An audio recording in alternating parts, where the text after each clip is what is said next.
ओम शांति। आज है 29 जुलाई 2021 की बाप दादा की मुरली। बाबा मधुबन से हम बच्चों को कलरफुल और ज्ञानों से भरे रत्न हमें बाबा आज दे रहे हैं। आज सद्गुरुवार को सद्गुरु बाबा हम बच्चों को कितने अच्छे अच्छे रत्न दे रहे हैं। हमको उनको धारण करना है और पावन बनना है। बाबा आज वही पॉइंट्स कह रहे हैं, बच्चे आपको प्रतिज्ञा करनी है। जैसे हम बड़े आदमियों के सामने, माँ पिता के सामने प्रतिज्ञा करते हैं, वैसे हमारे सद्गुरु बाप माँ पिता सब कुछ है, उनके सामने प्रतिज्ञा करनी है। बाबा बोलते हैं कि आप विकर्म हम कभी करना नहीं है, प्रतिज्ञा करो और दान देके मुझे वापस मांगना नहीं है।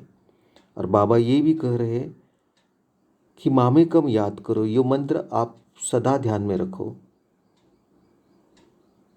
और एक दो पॉइंट बाबा बोल रहे हैं कि आपको पुण्य आत्मा बनना है तो तन मन से बाबा पर बलिहार जाना है। कर्मातीत बनना है तो विकर्म नहीं होनी चाहिए, याद में रहना है। बाबा आज पुण्य आत्मा के और कहाँ बनेंगे ये भी हमको समझा रहे हैं। भारत क्या है इसकी भी वो इम्पोर्टेंस ही हमको बच्चों को बता रहे हैं कि भारत के लिए क्यों इतना महत्व दिया गया है। बाबा का और भारत का रिलेशन क्या क्या है। बाबा कल का जो पॉइंट था गर्भ झेल और गर्भ महल, ये भी आज हमको फिर बच्चों को समझा रहे हैं कि गर्भ झेल कहाँ है, गर्भ महल कहाँ है, उसके लिए आपको क्या करना है। शिव बाबा के और ब्रह्मा ऐसे मिलना है, ऐसे मिलने से लोग भी वैसे ही आश्चर्यचकित होंगे कि ये बच्चे क्या कहते हैं। माया कितनी भी सताए लेकिन बाबा की याद में रहना है। सतयुग में हमको जाना है, कृष्ण जैसे बनना है। इतने अच्छे अच्छे रतन बाबा आज हमको बच्चों को दे रहे हैं। अभी आपके सामने हम ये कलरफुल मुरली आपके सामने रखी है। कभी भी देखो, ब्लैक एंड वाइट से बच्चों को सबको कलर अच्छा लगता है। बाबा भी रत्न अलग अलग देते हैं, वैसे कलर में ज्ञान बाबा हम देते हैं तो देखने के लिए और पढ़ने के लिए और दिल में धारणा करने के लिए अच्छा लगता है। तो ये बाबा आज कलरफुल मुरली में हम बच्चों को रत्न जो दे रहे हैं तो हम देखेंगे। आज की मुरली 29 जुलाई लेफ्ट साइड को टॉप में बाबा आज हमको फर्स्ट पॉइंट रत्न में दे रहे हैं। बाबा कहते हैं भारत ये बाबा की जन्मभूमि है। बाबा यहाँ आते हैं, बाबा हमको राजयोग सिखाने के लिए और राजाई देने के लिए ये भारत में ही आते। ये बाबा कहते हैं बाकी कोई देश में नहीं आते। इतना भारत का इम्पोर्टेंस है। आगे बाबा कहते हैं कि बाबा के सामने आप प्रतिज्ञा करो कि हम विकर्म अभी कभी नहीं करेंगे और जो विकारों को दान देते हैं वो वापस नहीं लेंगे, यानी विकार में फिर जाएंगे नहीं। नहीं तो बाबा कहते हैं आपको सज़ा खानी पड़ेगी। आपने हरिश्चंद्र की कथा सुनी है ना। ये बाबा बच्चों को हमसे प्रतिज्ञा करवाते हैं। देखो कितने बाबा प्यार से प्रतिज्ञा करते हैं, उसमें कोई भी स्ट्रिक्टनेस नहीं हो। प्यार से बता रहे कि क्या करेंगे तो क्या होगा, क्या नहीं करेंगे तो कुछ नहीं होगा। तो आपको पवित्र बनना है तो विकारों का ध्यान देना है बाबा को। बाबा कहते हैं कि आप सोचना चाहिए दिल में कि आप कहाँ के पास, किसी के पास आए। तो शिव बाबा के पास आए, यानी शिव बाबा के और ब्रह्मा ऐसे लिखते हैं ना आप। तो आपको पता होना चाहिए कि आप कहाँ आए हैं और किसके थ्रू आए हैं। बाबा कहते हैं कि यह है प्रवृत्ति मार्ग और सन्यासियों का है निवृत्ति मार्ग। कि सन्यासी जो आते हैं तो उनसे वो निवृत्ति मार्ग स्थापन होता है। और बाबा शंकराचार्य का महत्व बता रहे कि वो नहीं आते तो पवित्रता भारत में कुछ नहीं रहती, भारत जल मरता। तो उनका भी इम्पोर्टेंस है कि वो आते तो भारत के लिए कितना अच्छा कुछ कर गए। और ये पुण्य आत्मा थे। पुण्य आत्मा के लिए बाबा कहते कि सिर्फ दान पुण्य से कोई पुण्य आत्मा नहीं बनता, सतयुग में ही आप पुण्य आत्मा बनते हैं। और वो सतयुग के लिए आपको बाबा पर बलिहार जाना है। आप बाबा पर बलिहार जाएंगे, दिल से बाबा को चाहेंगे। बाबा मैं और मेरा बाबा एक ही दिल में रहेगा और कोई नहीं।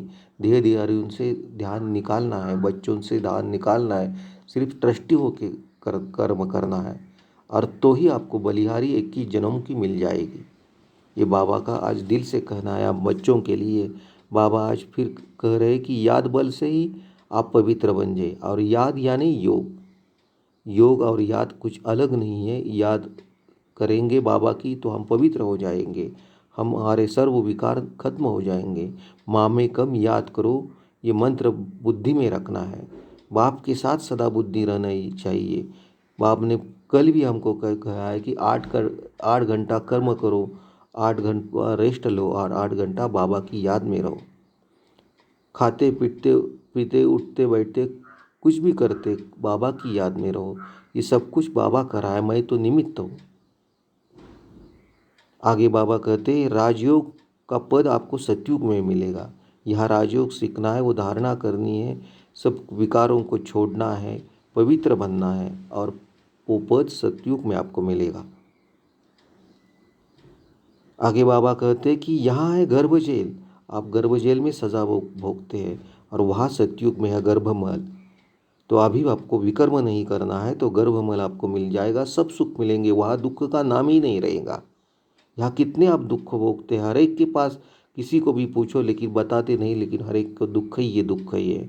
यहाँ आप गर्भ जेल में भी दुख भोगते हैं, लेकिन वहाँ ऐसा कुछ कभी नहीं होगा। बाबा कहते हैं कि कर्मातीत बनना है, और फिर पहले साजन जाएगा और बाद में आप सब सजनी आ जाएंगी।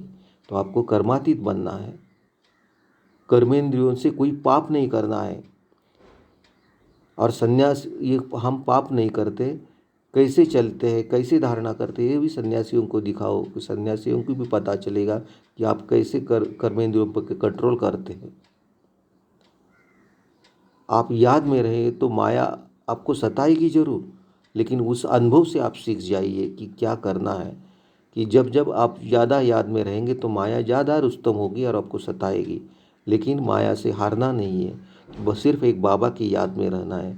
कृष्ण देखो कैसे सतयुग में था, उसके पास कुछ भी अवगुण नहीं थी, सिर्फ वो चंचल था और वो सर्वगुण संपन्न बन गया, और उसको गाया ही जाता है वो सर्वगुण संपन्न है, सोया कला संपूर्ण। वैसे आपको बनना है, माया से डरना नहीं, सिर्फ बाबा की याद में रहना है।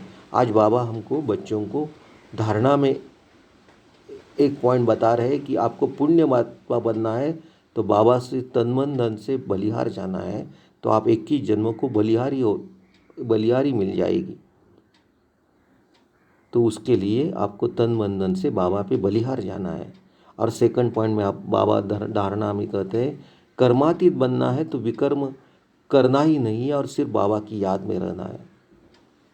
इतने अच्छे अच्छे पॉइंट आज बाबा हमको दे के फिर लास्ट में बाबा अपने सिर के ऊपर हाथ रख के हम बच्चों को वरदान दे रहे हैं। वो वरदान अपना 1-2 मिनट बाबा का हाथ अपने सिर पे ऐसे दिल में समझना है और वरदान एक्सेप्ट करना है, अपने दिल को समझना है। इतने बाबा ने प्यार से हमको आज वरदान दिया है।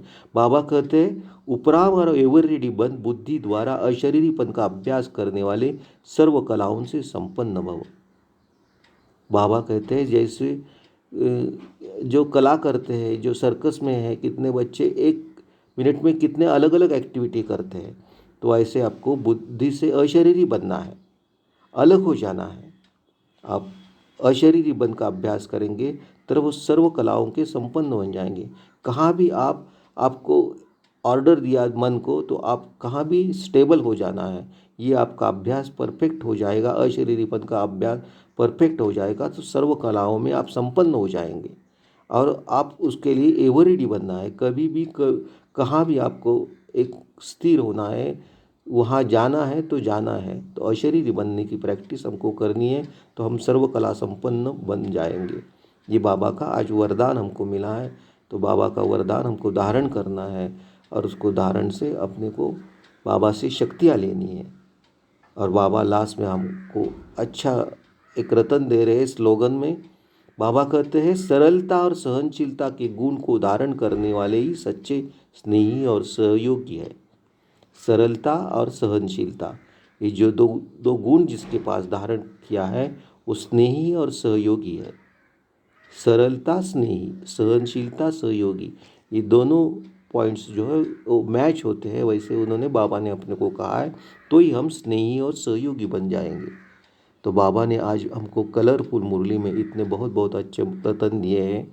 हमारे पास जो रतन हमने बाबा से लिए, हमने जो दिल में लिया, वो जो समाया, वो आपको सुनाया। आपके पास जो रतन है आप भी हमको भेज दीजिए, कमेंट्स बॉक्स में भेजेंगे तो हम मिल जाएंगे। कुछ क्वेश्चन है तो फिर भी आप कमेंट्स बॉक्स में भेज सकते हैं। ओम शांति। बाप दादा को समर्पण।